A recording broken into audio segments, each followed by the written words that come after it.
Breaking news today. The leader of the Wagner mutiny, according to Belarus, is currently in Russia.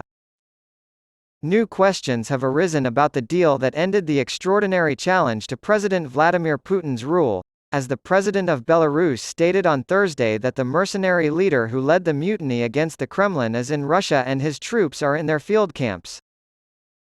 The Kremlin declined to comment on Yevgeny Prigozhin's whereabouts, and there was no way to independently verify Belarusian President Alexander Lukashenko's claim.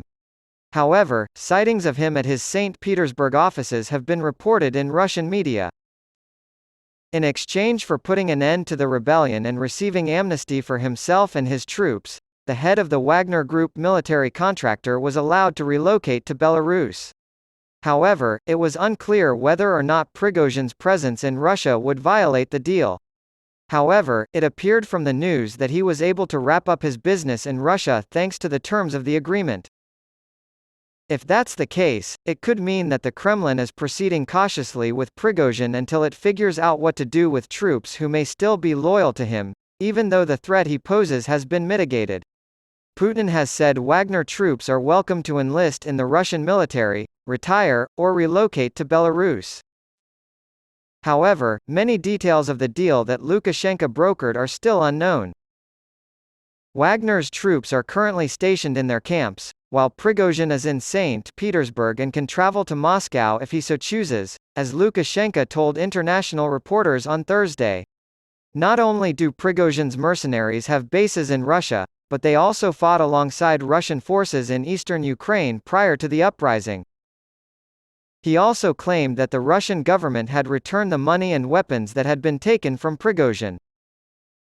The deal that put an end to the mutiny included Prigozhin's relocation to Belarus, but when asked about his whereabouts, Putin's spokesman Dmitry Peskov shrugged off the question, saying that the Kremlin has neither the desire nor the means to track his movements. Lukashenko claimed that Wagner, a company that has dispatched troops around the world to fight for Russia's interests, had been offered the use of Belarusian military camps but had yet to make a decision. The Kremlin has downplayed the fact that Prigozhin avoided punishment for his mutiny by saying that the deal with the Wagner chief was necessary to avoid massive bloodshed, despite the fact that other Putin's critics have been met with harsh prison sentences, exile, or even death.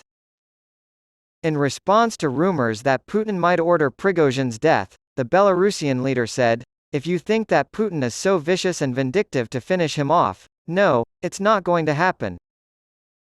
Videos and photos of Prigozhin's lavish mansion in Russia's second-largest city were published on Wednesday by Russian online newspapers Fontanka and Izvestia.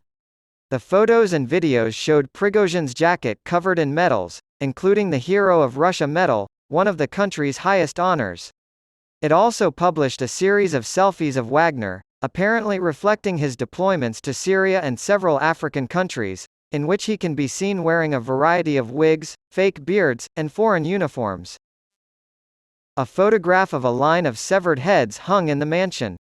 Among the images that made it to print was one of a massive souvenir sledgehammer bearing the words, "For important negotiations." After reports surfaced that Wagner troops used sledgehammers to kill defectors, the tool became a symbol of the regime.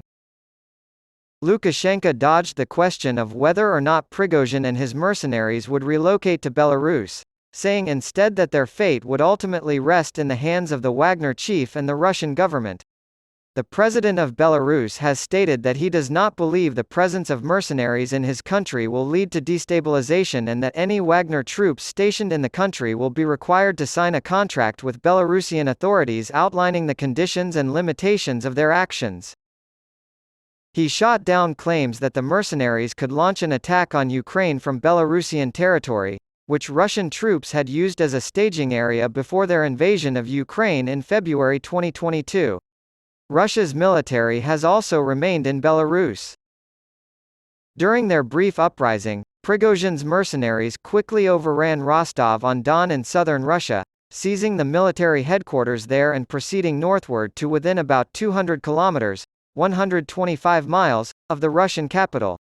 Prigozhin called it a «march of justice» to get rid of the Russian defense minister and the country's top military officer, both of whom he has been critical of for their roles in the Ukraine conflict. With little opposition, Wagner's fighters smashed through roadblocks and shot down at least 6 helicopters and a command post aircraft, killing a total of 10 pilots. The Wagner leader sent his troops back to their bases after the agreement was reached. Putin faced the greatest challenge in his over 2 decades in power, and the failed uprising exposed his weakness and weakened the Kremlin's authority.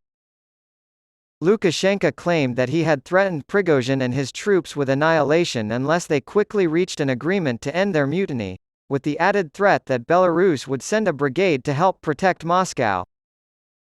"We had to stop it in its tracks," Lukashenko warned of the extreme peril involved. When asked why Russia has sent tactical nuclear weapons to Belarus, President Lukashenko said it was to deter Russia from attacking his country. The Belarusian leader reaffirmed Thursday that a certain number have been flown to Belarus and the rest will be delivered before the end of the year, confirming previous statements by both Putin and Lukashenko. Lukashenko said Russia would consult him before using the weapons and that NATO aggression against Russia or Belarus would be necessary for their use. Saying, "If I don't want something, and if our people and the state don't want it, it means it won't happen," he made it clear that nothing would happen unless it was something they wanted. The head of Belarus said that these weapons serve strictly defensive purposes. He then emphasized, "Don't touch us, and we will never use these deadly weapons."